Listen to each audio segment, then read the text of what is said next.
안녕하십니까. 오늘은 사과를 이제 수확 이제 곧 하게 되죠.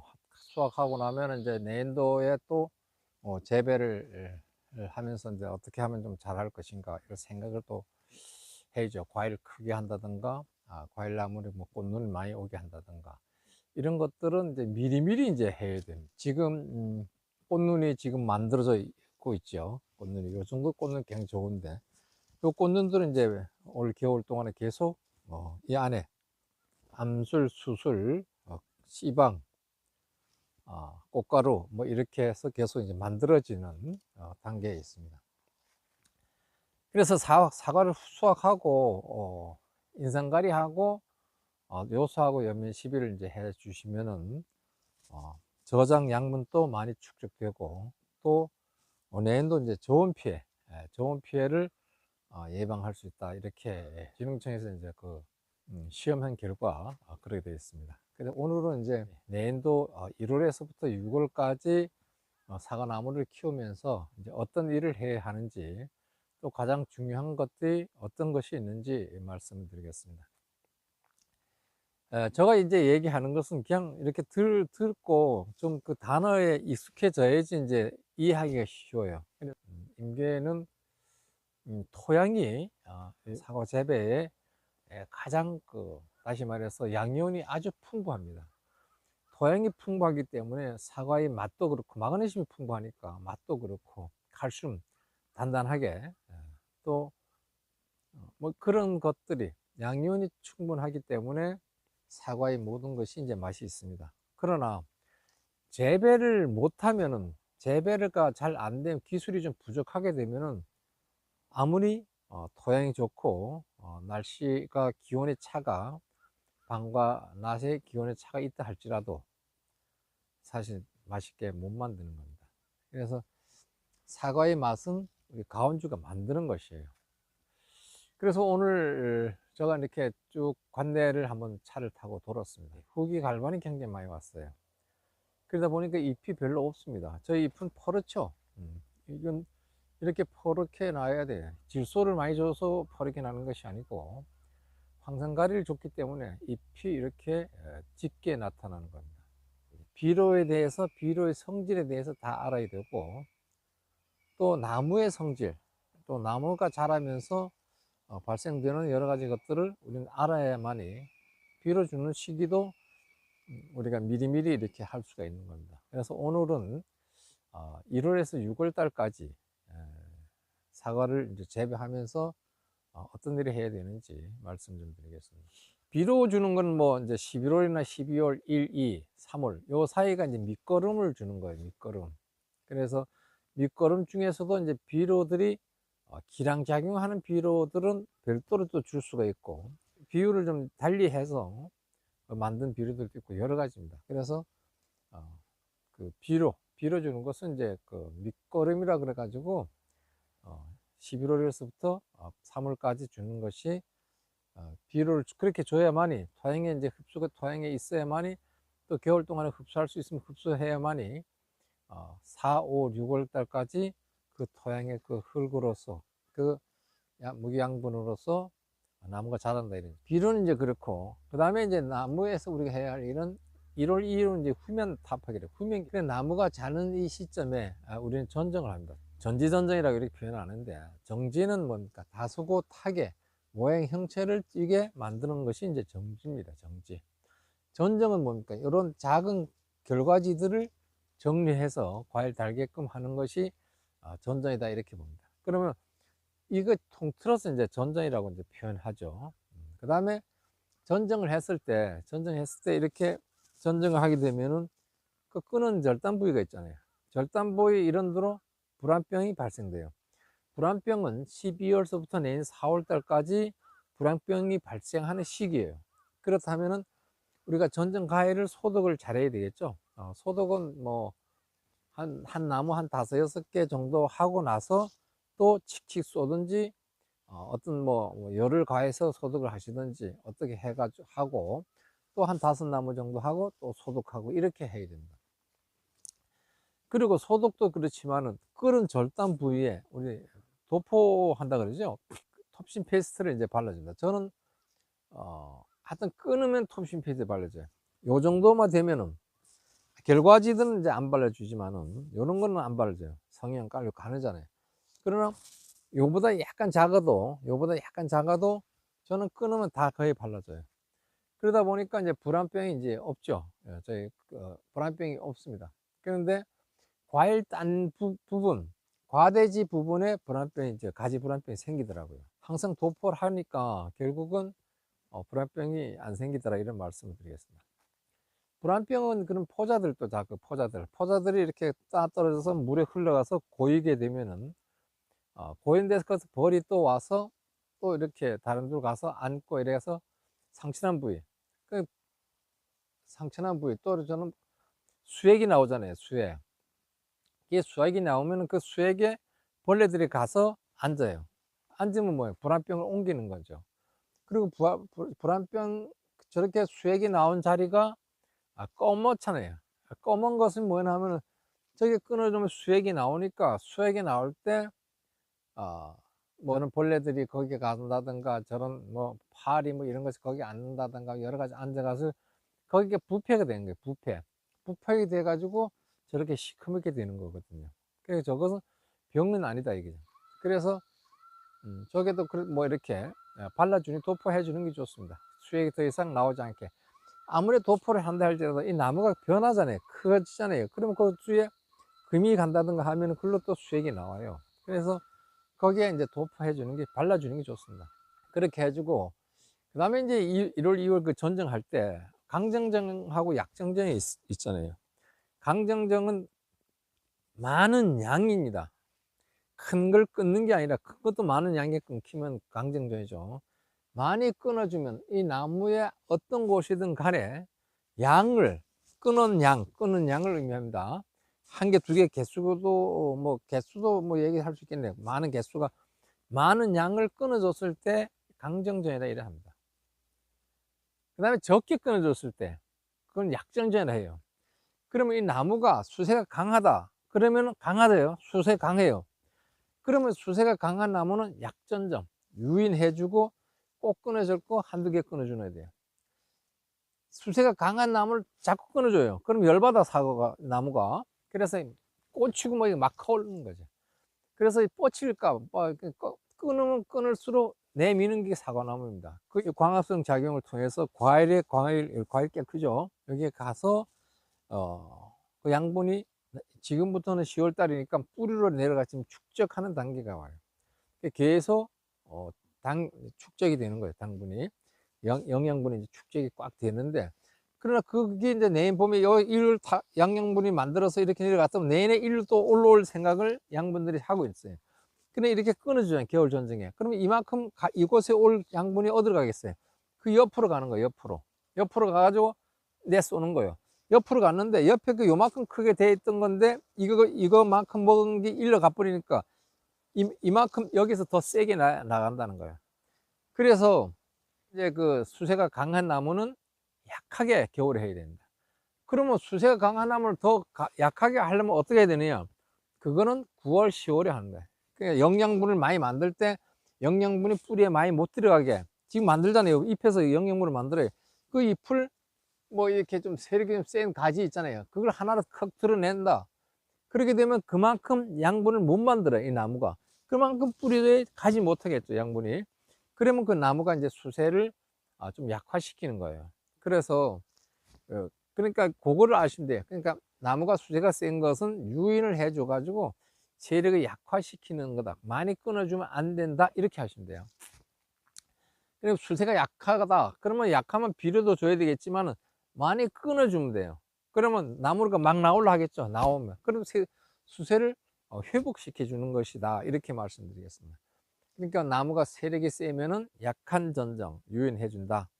대목 부위를 노출을 좀 더 시켜 준다. 수세를 약화시키기 위해서. 또 그래도 그렇다면 환상박피, 뿌리를 끊어 준다. 이렇게 이해를 하시면 되겠습니다. 그러니까 제가 얘기하는 것은 이렇게 들으면서 이해를 또 이렇게 듣지 않으면 자꾸 잊어먹잖아요. 나이가 뭐 먹다 보니까. 저도 이렇게 얘기하는 것도 잊어먹지 않기 위해서 이렇게 얘기한다, 그래 보면 됩니다.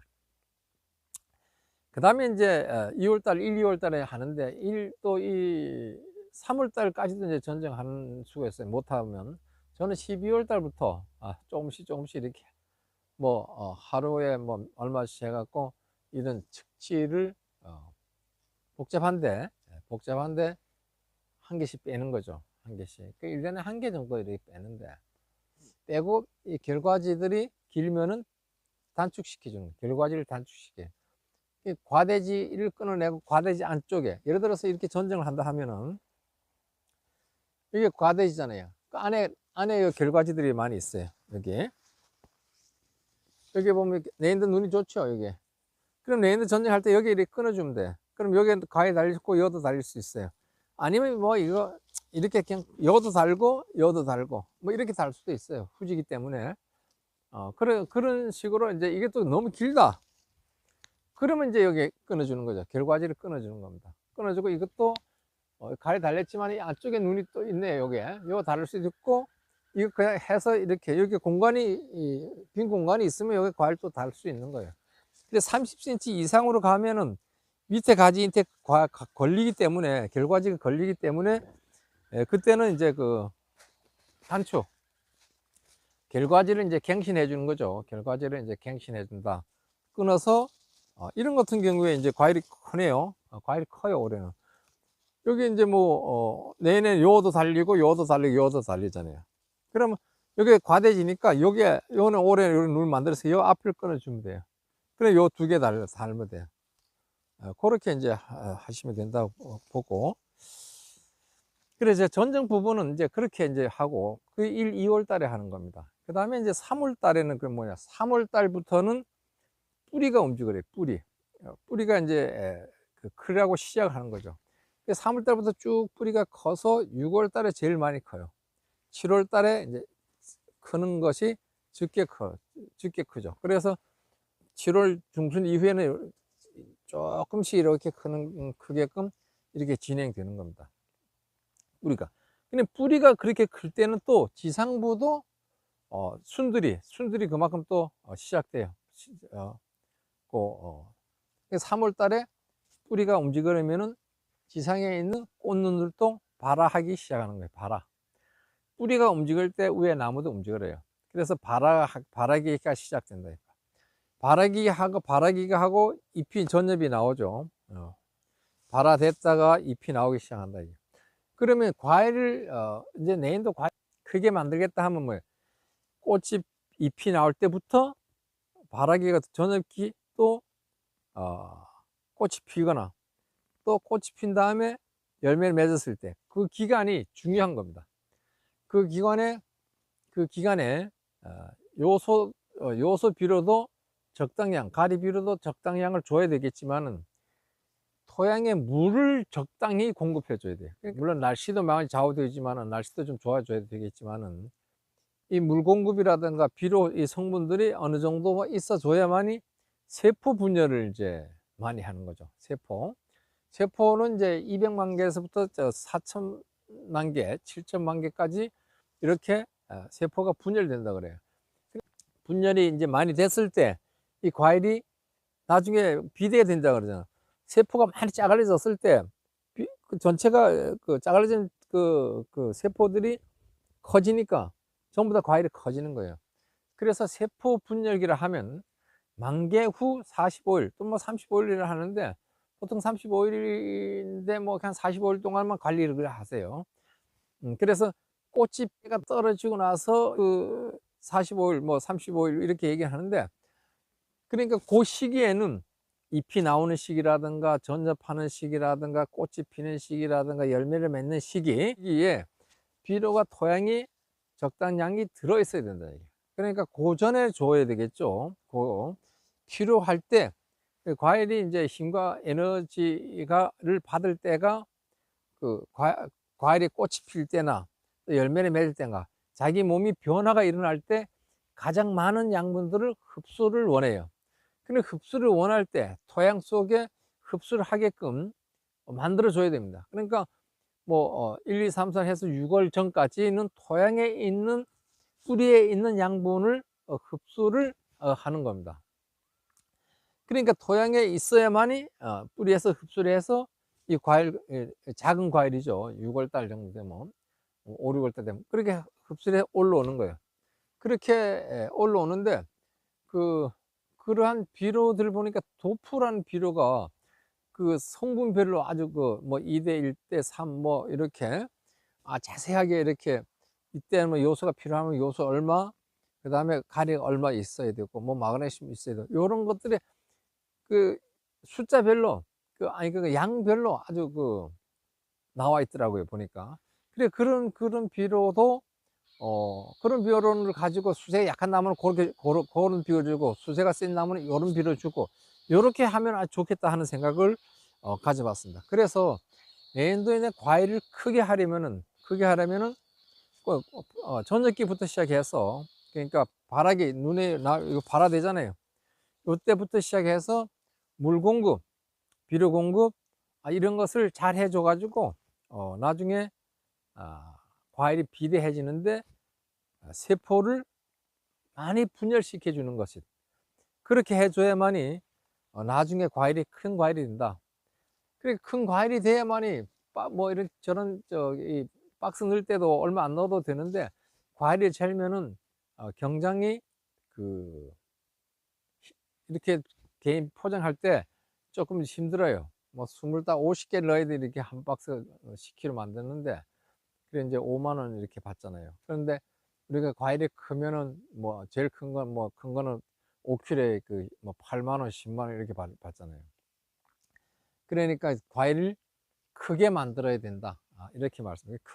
우리나라가 그렇다는 얘기예요. 우리나라 외국에 가서 이렇게 보면 사과가 나오는데, 사과가 요만해요. 조그매요. 우리나라는 지금 큰 것을 좋아해요. 큰 것을 좋아하다 보니까, 그런데 금년도에 사과 값이 좀 이제 좀 높다 보니까, 큰 것을 좋아하던 분들이 돈에 맞춰서 사과를 구입하다 보니까, 과일이 큰 거, 뭐 17과를 원하시는 분들이 19과, 19과를 원하시는 분들이 21과 한 단계씩 내려가서 이제 주문을 하더라, 이런 말씀 드리겠습니다. 이제 금년도에도 사과를 이제 다 이제 이제 개인 판매를 합니다. 개인 판매를 하는데, 일단 맛을 내야 되죠. 맛을 좀 잘 내 가지고 지금 맛을 내고 있는 중이에요. 그러니까 당도는 굉장히 올라가고 맛이 굉장히 좋습니다. 지금 현재 잡숴도 돼요. 그러나 숙성이 좀 시킨 다음에 이제 판매를 하려고 합니다. 그 다음에 4월에서 5월, 그러니까 꽃이 필 때 우리가 인공 수정해줘요. 인공 수정해준 수정벌이 또 이용해서 벌들이 이제 수정해 줄 수 있도록 이렇게 하는 게 좋아요. 제가 보면 과일 보면 삐딱한 사과가 없어요. 삐딱 사과는 없죠. 있어봤자 요 정도가 있어봤자 있고, 그 나의다 다 아주 동글래요. 다 거의 한두 개 정도 있을까 그래요. 삐딱한 게 한두 개 정도 있고, 전부 다 아주 잘생겼어요. 이렇게 잘생겼어요, 전부 다. 그리고 이것을 이제 잘생긴 이유가 뭐냐 하면은, 제가 이제 집사람이 이제 같이 일을 양쪽으로 해서 이렇게 그냥 많이 푹 묻히고 가요, 그냥. 그렇게 가고, 또 벌이 이제 수정벌이 뒤따라오면서 또 꽃가루를 묻혀놓은 부분 가서 또 앉았다가 여기 앉고, 계속 왜 관찰해 보니까 말이죠. 요 앉았다 저 앉고 저 앉았다 하는데, 거의 나물 하나를 금방 이렇게 거기 수정벌이 앉더라고요. 그래서 인공 수분을 하고, 또 벌들이 그 뒤따라오면서 이렇게 수정을 잘 시켜줘서 과일이 정과가 나왔다는 얘기예요. 정과. 그러니까 정과가 나왔다는 것은 이 안에 씨가 이 씨방이 5개가 있잖아요. 5개. 씨는 10개래요. 이 10개 다 수정이 됐다는 얘기입니다. 하나라도 안 되면, 안 된 부위가, 수정이 안 된 부위는 안 자라요. 수정이 된 곳이 더 활성화가 돼요. 그래 삐딱하게 되는 거예요. 그러니까 보니까 사과가 거의 삐딱한 게 거의 없어요. 올해는. 그래서 나는 올해 이제 벌을 처음 갖다 놨기 때문에 그 벌의 효과가 아닌가, 이렇게 생각을 해봅니다. 그 다음에 꽃이 폈을 때는 방제를 안 해요. 꽃이 폈을 때는 그다음 물을 끼얹으면 안 좋죠. 그래서 꽃이 폈을 때는 하지 않고, 꽃이 피기 전이라든가 꽃이 만개 후 5일에 우리가 방제를 한다, 이렇게 말씀을 드리겠습니다. 그래서 이제 과일이 비대하는 그 시점이 이제 3월부터 해서 이 물 관리 해주고 7, 8월에도 이제 비대가 하는 그 비대 기간이잖아요. 그때 이제 좀 잘 해주고 이렇게 하면은 과일 크는데 도움이 많이 될 것이다 이렇게 생각합니다. 그 다음에 우리가 5월, 6월 달에 이제 세포 분열기고, 그래서 세포가 아까도 말씀드렸지만 그렇게 배 이상으로 커가는데, 이때 우리가 이 순이 많이 자라나니까 이제 비비풀을 사용해요. 비비풀. 비비풀은 이 신초 생장을 억제시켜 주는 겁니다. 그래, 그때는 이 신초들이 막 자라요. 그런데 저 같은 거는 이제 저 같은 경우에 이 M9인데, M9은 그렇게 많이 안 커요. 많이 커봤자 30cm, 많이 커봐야 40cm 이렇게 안 되는데, 어느 정도 되면 많이 안 큽니다. 그래서 안 쳐도, 비비풀을 안 쳐도 돼요. 그런데 치는 것이 좋겠다 이런 생각돼요. 이 6월 달이 되면은 이 순으로 영양분이 이제 막 가죠. 막 가고 이 과일로도 가는데, 순을 영양분이 막 못 가게 차단시켜 주는 비비풀을 해주게 되면은 일로 갈 것이 이 과일로 갑니다. 과일. 그래서 과일로 가기 때문에 지나치게도 많이 치면 과일도 영향이 있을 수가 있을 것 같아요, 내 생각에.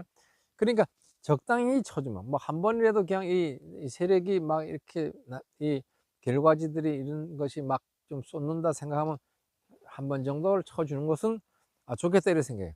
왜냐면 일로가 양분들이 더 쏠리는 것을 막아주면은 갈 데가 어디 있어요? 과일로 가겠죠. 그래서 과일 크는데 관여한다 이런 얘기예요. 이건 맞는 것 같아요. 제가 이제 이 공부를 하다 보면 이제 이 신초들의 자람을 좀 억제시키게 되면은 이 과일이 자라는데 더 잘 자란다. 그 다음에 이게 너무 잘 자라면 양분들이 이 나무 자라는 쪽으로 흘러버려요. 흘러버려서 과일 자람이 적다 이렇게 볼 수 있어요. 이것은 이제 한 예를 보면은 이제 과일이 적당량에 달렸을 때 과일이 큰 것이고, 과일이 엄청 적게 달렸어요, 개수가. 그러면 그 과일이 커지지 않아요. 양분들이 전부 다 나무로 가기 때문에 과일 인체가 남는 것이 별로 없습니다. 그래서 과일과 이 나무 순과의 대등한, 거의 비슷하면서도 과일이 약간 힘이 더 당겨줘야 돼. 양분을 당기는 통로를 만들어 줘야 된다는 얘기예요. 그래야만 이제 과일이 더 크다 이렇게 말씀드리겠어요. 과일이 이제 세포 분열을 할 시기, 그 시기는 3, 4, 5월까지는 물 주는 걸 게을리 하면 안 돼요. 뿌리가 물에 젖어 있는 그런 시기 되면 안 되지만은 한 4일에 한 번씩, 그 토양에 따라 틀려요. 또 만약에 뭐 사질토 같은 물에 금방 빠지잖아요. 그럼 주고 나서 한 이틀 있다 또 주고, 3일 있다 주고 이래도 되는데, 땅에 물이 고인다든가 이런 데서는 그래 주면 안 되죠. 고인 데서는 이렇게 물을 그렇게 많이 줘도 안 되고, 적당히 주고 흙을 만져서 죽히면 흙을 많이 준 거예요. 그럼 한 5일 정도 있다가 또 주고 이렇게. 그래서 적당량의 물이 필요하고, 또 자람이 또 되게 요소를 줘야 돼요. 요소를 주는데, 요소는 수세와 관계가 있어요. 그래서 대목도 있죠. M9이냐 M26이냐 뭐 이런 거 보고, 그래서 나무를 좀 크면서 키워야 되겠다 하면은 3월부터 5월 달까지 요소를 보름 간격으로 작은 양 한 20g씩 계속 주는 것이 좋습니다. 그렇게 주기도 하지만은 연매 시비도 해요. 연매 시비도 하고 그렇게도 하는 것이 좋겠다 이런 생각이에요. 그러니까 수세가 센 거는 그렇게 하지 말고, 수세가 약하면은 그렇게 해줘야 된다. 약하거나 안정하거나 그럴 때는 그렇게 비료를 그렇게 해주면은 세포 분열도 잘하고, 또 이런 수세가 떨어진 나무들은 수세를 회복할 수 있다. 이렇게 말씀드릴 수 있어요. 5, 6월 달에 세 가지가 많이 자랄 때 비비풀을 치는 거. 그래서 오늘 이제 뭐 1월에서 6월 달까지 비료와 관련된 거, 또 그 주의사항들, 이런 것에 대해서 이제 알아봤습니다. 여기서 이제 알아야 할 것은 우리가 전정 부분, 강정정인가 약정정인가, 어떤 나무를 강정정하고 약정정을 하는가, 요걸 알아야 되고, 또 이렇게 전정을 했을 때 끄는 부분에 톱신 페스트 발라서 불안병, 곰팡이균들이 나무에 들어가지 않도록 하는 걸 좋고, 또 3월부터 뿌리가 자라면서 지상부에 잎이 나오기 시작하는 거예요. 전엽기지. 그렇게 나오는 그 시기에 우리가 또 물을 충분히 줘가지고 나무의 자람을 좋게 해줘야만이 세포 분열의 세포를 분열을 뭐 200만 개에서 4천만 개, 7천만 개까지 분열을 많이 시켜준다. 이렇게 보시면 돼요. 그 다음에 이제 우리가 지금 그 방제하는 것도 방제하는 거 아까 얘기했지만 꽃가루에다가 하지 않는다. 만개 후 5일에 약재를 치게 되어 있죠. 그렇게 해주고, 그 다음에 이제 우리가 인공 수정을 이제 수분 해주고, 그 다음에 그 수정벌이 그 수정벌이 있어요. 수정벌을 이제 놔서, 수정벌은 갈 수 있는 게 50m까지밖에 안 가요. 40에서 50m. 그러니까 그 중간 그 나무 그 가장자리에 놓고 50m 정도의 가장자리에 놓고 우리는 인공 수정해 주면 그 벌들이 인공 수정한데도 가서 앉아요. 앉고 또 가고 앉아 아주 열심히 일하더라고요. 올해도 그렇게 되다 보니까 정과가 많이 발생됐다. 정과 삐딱과가 없어요. 그러니까 모두 암술 수술력에 나와 있는 그런 것들이 전부 다 수정이 됐다 이렇게 보는 거죠. 그 다음에 이제 5, 6월 달에 나무가 신초질이 막 자라야 되는데, 자라야 될 때 과일도 또 이제 있죠. 그때 이 신초 자람을 좀 비비풀을 사용해서 신초 자람을 좀 억제시켜 주면은 그 양분들이 이 신초 자람을 못 오고 과일 자람으로 갈 수 있다. 그러면 과일이 더 커질 수 있다. 이렇게 말씀을 요약해서 말씀드렸습니다. 오늘 여기까지만 하겠습니다. 감사합니다.